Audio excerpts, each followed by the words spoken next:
नमस्कार दोस्तों, मैं स्मित मिश्रा स्वागत करता हूं एक बार फिर से आप सभी का जेटी एजुकेशन में। साथियों, गाजा के मुस्लिमों के साथ बहुत बड़ा धोखा हुआ है। ये धोखा किसी और ने नहीं बल्कि मुस्लिम कम्युनिटी में अपने आप को आका बताने वाले पाकिस्तान ने करी है। पाकिस्तान का एक ऐसा कुकृत्य सामने आ रहा है जिसको लेकर के वहां की कम्युनिटी भी अब इनका जल्द ही इनके ही देश में विद्रोह करने वाली है। एक्चुअली में न्यूज ये है कि पाकिस्तान इजराइल को मान्यता देने जा रहा है। कैसे? पूरा आज की वीडियो देखिएगा, एक एक सबूत मैं आपको दिखाऊंगा। ऐसी वीडियो शायद ही आपको कहीं पर मिले। ये सारी चीजें कलेक्शन करके मैं आपके लिए लाया हूं, जो धीरे धीरे अभी धारणा बन रही है। बहुत ही सॉफ्ट तरीके से छुप छुप करके और इजराइल को मान्यता देने की तरफ आगे बढ़ रहे हैं। और ये सब हो रहा है डोनाल्ड ट्रंप की वजह से, उनके आदेश पर। तो ये डोनाल्ड ट्रंप की चमचागिरी करने के लिए जाने ही जाते हैं। आप सबने देखा कि कितना अच्छे तरीके से ये प्रेज कर रहे थे, mister president Trump is everything. तो यहाँ पर देखो, गाजा के मुसलमानों के साथ धोखा हो रहा है। मैं आज की वीडियो में आपको सबूत दिखाऊंगा और उसको देखने के बाद भी आप लोग कहिएगा कि पाकिस्तान जो है किस प्रकार से कितनी हद तक गिर सकता है। आप देखिए आज की वीडियो और आपको पता चलेगा कि पाकिस्तान कितना नीच हरकत कर सकता है, कहाँ तक जा सकता है। मतलब अपने सैनिकों तक का ये बलिदान, सैनिकों तक की बोली लगा रहा है। कोई भी देश अपनी सेना की बोली नहीं लगाता है, लेकिन ये पाकिस्तान ही ऐसा नल्ला देश है जो अपनी सेना तक की बोली लगा रहा है आज के टाइम पर।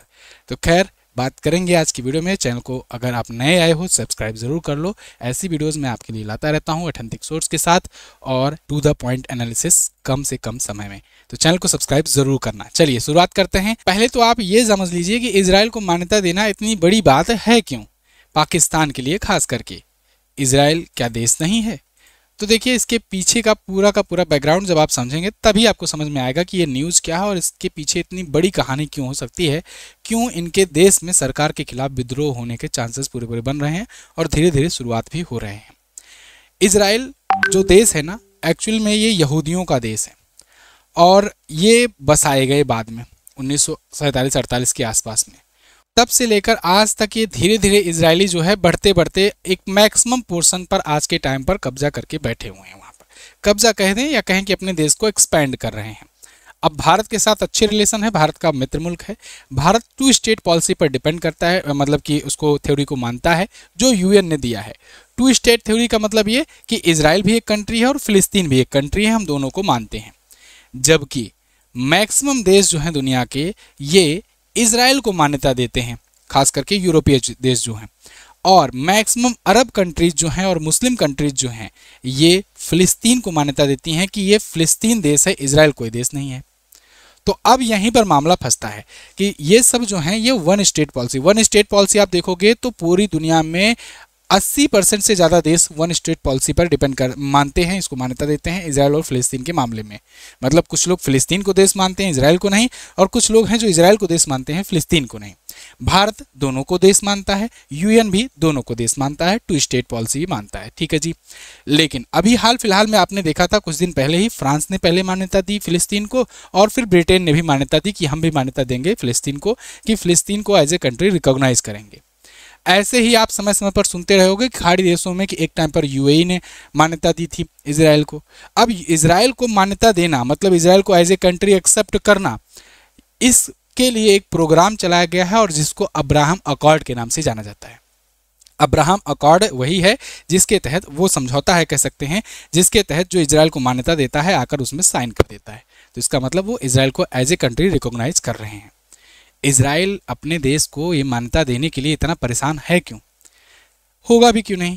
जो कंट्री एक टाइम पर मैप में ही नहीं एग्जिस्ट करती थी, धीरे धीरे लाकर बसाए गए। द्वितीय विश्व युद्ध के बाद से हिटलर की मार से और हिटलर के प्रताड़ना से सब लोग यहूदी परेशान थे, वो खोज कर मार रहा था सबको। तो वहाँ से जब बचा करके लाकर इनको बसाया गया, फिर धीरे धीरे एक्सपेंड होते होते ये आज इतना पहुँच गए हैं और अपने मतलब अस्तित्व के लिए 6-7 देशों से एक साथ लड़ जाते हैं। तो ऐसे में इनको ये बात रहती है कि भाई हम भी रिकॉग्नाइज किए जाएं एज ए कंट्री। इज्जत वाली बात होती है।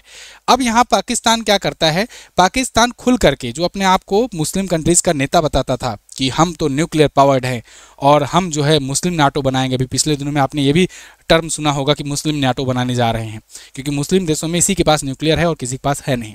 तो मुस्लिम नाटो बन जाएगा तो इसका मतलब ये होगा कि अगर किसी भी मुस्लिम कंट्री पर कोई देश अटैक करता है तो ये पूरे पूरे मुस्लिम कम्युनिटी पर अटैक माना जाएगा और फिर पाकिस्तान उसमें न्यूक्लियर भी ऑप्शंस अपना ओपन कर सकता है।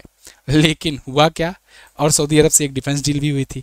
इस सब में हुआ क्या कि ये सब सिर्फ अपनी सिक्योरिटी को, अपनी डिफेंस फोर्सेस को यहाँ पर सौदा करके चले आए।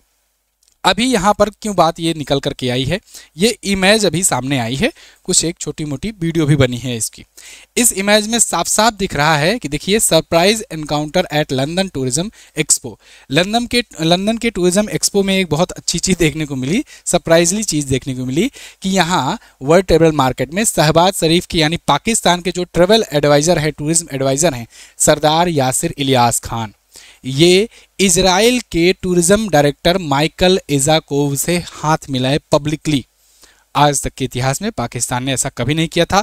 यहाँ तक कि पाकिस्तान अपना पासपोर्ट भी बनाता है ना, तो उसमें भी लिखा रहता है उसके पासपोर्ट में नीचे कि हमारा पासपोर्ट जो है एक्सेप्ट इजराइल, बाकी सब जगह मान्य है। तो आप इतनी कट्टरता इनकी देख सकते हो। लेकिन अभी क्या हो रहा है, धीरे धीरे सॉफ्ट हो रहे हैं। अभी एक नहीं, ऐसे कई सबूत मैं आपको दिखाने वाला हूँ। तो इसमें देखिए, पाकिस्तानी गवर्नमेंट कह रही है कि ये अनऑथराइज्ड था, लेकिन ये पहली बार है जब पाकिस्तानी ऑफिशियल ओपनली कहीं पर हाथ मिलाते हुए या बातचीत करते हुए पाए जा रहे हैं। अब इसके अलावा और भी गुपचुप तरीके से कई मुलाकातें हुई हैं और ये मुलाकातें अब लोग ऐसे ही देख रहे हैं कि ये बताओ कि अब तक जब गाजा में जब इजराइल अटैक कर रहा था तब तो तुम ये कह रहे थे कि गाजा में मुसलमानों का खून बहाया जा रहा है, गाजा में इजराइल यहूदी जो है अत्याचार कर रहे हैं। दुनिया भर में सेंटीमेंट फैलाए, आपके जो प्रोपेगेंडा मशीन है जो साइबर कैफे में बैठ करके इधर उधर फैलाते हैं, वो लोग पूरी दुनिया में फैलाए। भारत के भी बहुत लोग जो है सेंटीमेंट में आ गए, फिलिस्तीन के झंडे नारे लगाते हुए दिखे। जब आप देख लो खुद ही कि जो आका है वही किस प्रकार का दोगलापन कर रहा है, तो यहाँ पर क्यों इतना झंडे फहरा रहे हो, आंदोलन कर रहे हो। गाजा की ऐसी स्थिति बाजा बजा करके रखा इजराइल ने, पूरा 2 साल से ज़्यादा इनका पूरा मारा तहस नहस कर दिया। अब ट्रंप कह रहे हैं यहाँ पर गाजा सिटी बनाएंगे, ट्रंप सिटी बनाएंगे, गाजा ट्रंप सिटी, और एक नया शहर बसाएंगे, खूबसूरत सा शहर। अब इसी प्लान में लग गए हुए हैं, इसी का सौदा कर रहे हैं पाकिस्तान से भी। इजराइल ने कहा एक काम करो कि पाकिस्तान जो सबसे बड़ा अपने आप को नेता मानता है, इससे हमारा अब्राहम अकॉर्ड साइन करवा दो। ये जब मान्यता दे देगा तो इसको देख करके बहुत सारे देश जो पिछलग्गू हैं वो सब भी मान्यता देना तेजी से शुरू कर देंगे, क्योंकि अभी तक यूएई हुआ, सऊदी अरब हुआ, यही सब जो बड़े बड़े देश हैं यही अब्राहम अकॉर्ड पर साइन किए हुए हैं। लेकिन बहुत सारे पिछलग्गू देश जो हैं अभी भी दबे हुए बैठे हैं मुस्लिम कंट्रीज़ में। खैर, अब सितंबर में आते हैं। सितंबर में पाकिस्तान के पीएम शहबाज शरीफ जो है न्यूयॉर्क गए थे।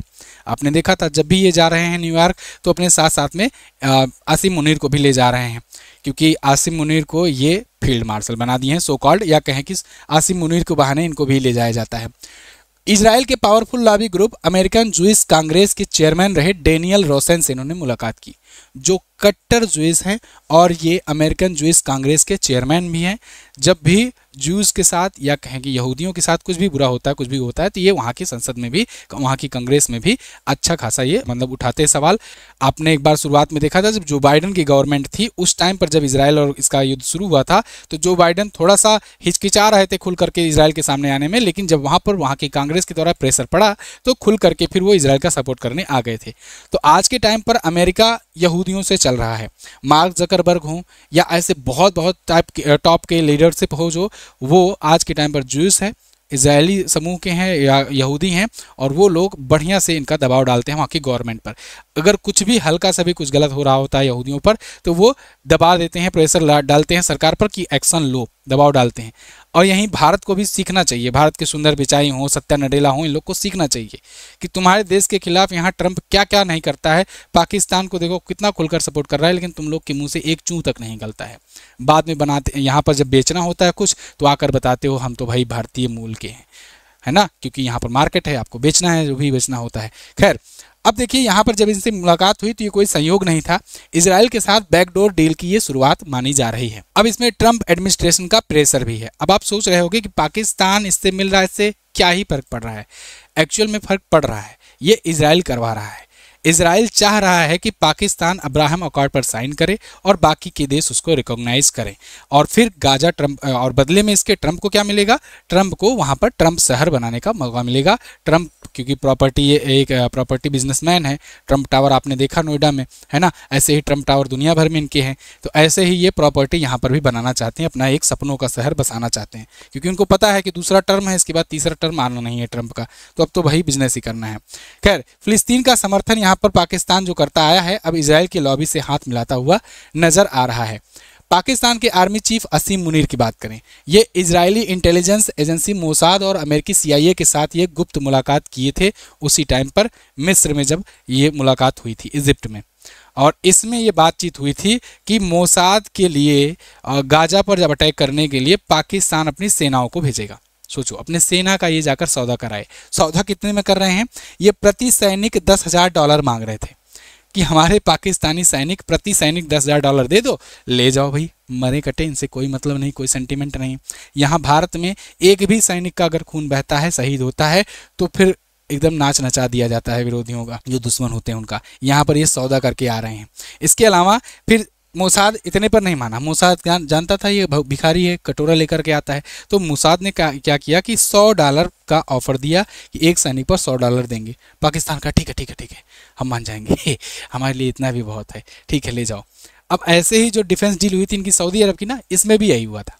इसमें भी ये दुनिया को ये बताया कि any attack on Saudi Arabia will be consider as the attack on Pakistan and Pakistan will apply on nuclear weapon.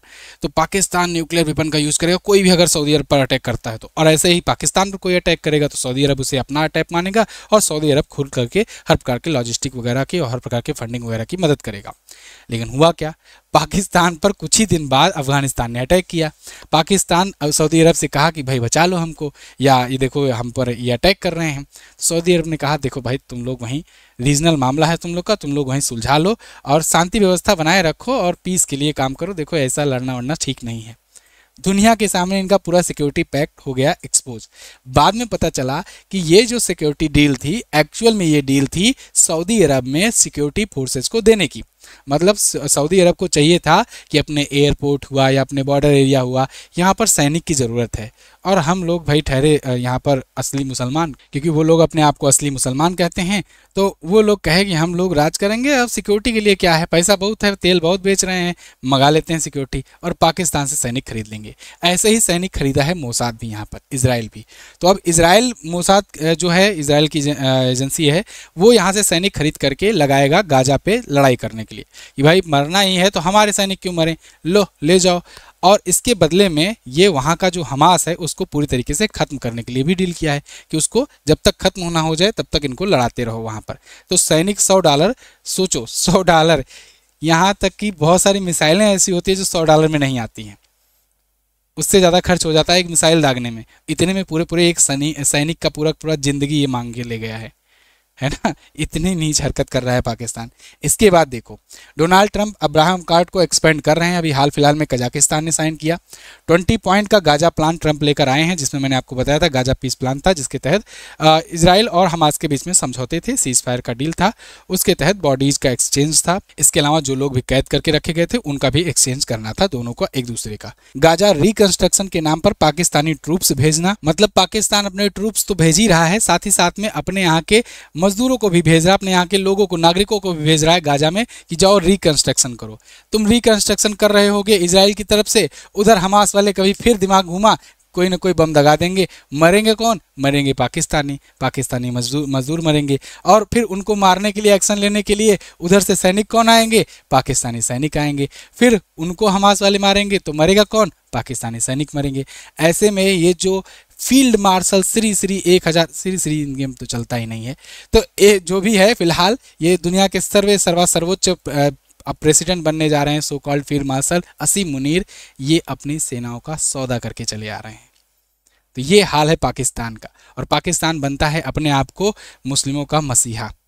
और इन्हीं के इन्फ्लुएंस में आकर दुख तो इसी बात की होती है कि हमारे देश के भी कुछ लोग हैं, कुछ नौजवान हैं जो इन्फ्लुएंस में आकर के गाजा फिलिस्तीन चिल्ला रहे थे कि बहुत ज़्यादा वो हो रहा है, अत्याचार हो रहा है। भाई देखो, रियलिटी समझो, आप इस देश में रह रहे हो ना, केवल इस देश से प्यार करो। इस देश में ही रहो और इस देश से प्यार करो। दुनिया में जो क्या चल रहा है उसके लिए बहुत ज़्यादा परेशान मत हुआ करो। सब कुछ बिजनेस है और सब पैसे पर बिक रहे हैं बाहर, ठीक है। तो बहुत ज़्यादा इधर सेंटीमेंट, तुम्हारे यहाँ झंडा फहराने से क्या हो जाएगा यार। भारत तो 2 स्टेट पॉलिसी मान ही रहा है। भारत तो फिलिस्तीन को भी वहाँ पर मदद कर रहा था, गाजा में भी बहुत सारी चीज़ें भेजा, फूड खाद्य सामग्रियाँ वगैरह भेज रहा था, लॉजिस्टिक भेज रहा था। इजराइल से भी अपने अच्छे संबंध हैं। तो भारत तो डिप्लोमेटिक चैनल से काम कर ही रहा है। तो इसीलिए कहा जाता है कि जियो पॉलिटिक्स में कोई किसी का कभी परमानेंट दुश्मन, परमानेंट दोस्त नहीं होता है। जो इजराइल से पाकिस्तान इतना नफरत करता था, दुनिया भर में इतना नफरत फैलाता था, वही पाकिस्तान आज बैक चैनल डोर से धीरे धीरे रिश्ते मुलायम करने की कोशिश में लगा हुआ है, सॉफ्ट कर रहा है। और आने वाले कुछ दिनों में आपको जरूर देखने को मिलेगा कि अचानक से जाकर के शहबाज शरीफ साइन कराए अब्राहम अकॉर्ड पर। और फिर क्या होगा, फिर दुनिया के जितने भी मुस्लिम कम्युनिटी वाले हैं वो लोग इनको पूरा घेर कर बैठ जाएंगे। खासकर इनके देश में ही, सबसे पहले तो इनके देश में ही सब लोग बैठ जाएंगे। हालांकि अब इनके देश में प्रोटेस्ट भी उतना नहीं हो पाएगा, क्योंकि अभी 27वां संविधान संशोधन इनका हुआ है इनके देश में। उसमें असीम मुनीर को असीम ताकत दे दी गई है कि ये जुडिशियल कम्युनिटी को भी कंट्रोल करेंगे, ये पुलिस फोर्सेस को भी कंट्रोल करेंगे, ये आर्मी के सर्वा हो जाएंगे, फील्ड मार्शल लाइफ टाइम तक बने रहेंगे, इन पर कोई केस नहीं चला सकता है, ये कुछ भी करें। तो ये तानाशाह बनने की राह पर है।